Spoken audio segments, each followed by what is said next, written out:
కలశం తీసుకొని అక్కడ పాత మన ఎంఆర్ఆర్ దగ్గర నుంచి కలశం తీసుకొచ్చి ఇక్కడ స్వామివారి. కడపలో టీడీపీ రాష్ట్ర ఉపాధ్యక్షుడు అమీర్ బాబు రంజాన్ మాసపు వివరించారు. ఎంతో మంది ముస్లిం సోదర సోదరీమణులు 30 రోజుల పాటు కఠిన ఉపవాసం ఉండి ప్రార్థనలు చేస్తారని తెలిపారు. ఇక రంజాన్ ఉపవాసాల ద్వారా పేదవారి ఆకలి బాధను అర్థం చేసుకునే అవకాశం కలుగుతుందని చెప్పారు. రాష్ట్ర అభివృద్ధికి సీఎం నారా చంద్రబాబు నాయుడు కృషి చేస్తున్నారని కొనియాడారు.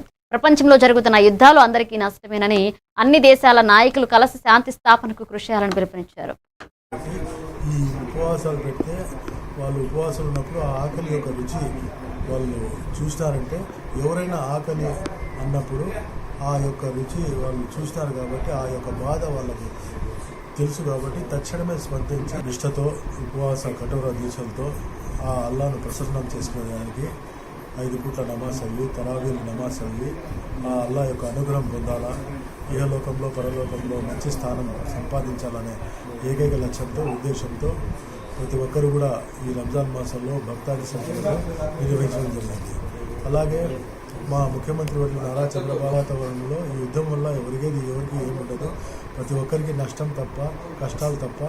కాబట్టి ప్రతి ఒక్కరూ దేశాధినేతలందరూ కూడా దీంట్లో ఇన్వాల్వ్ అయ్యి ఈ యుద్ధాన్ని ఆపే విధంగా ముందుకు సాగాల. ప్రపంచమంతా శాంతి సౌభాగ్యాలతో ఇవి bulletin updates. Keep watching Telugu news.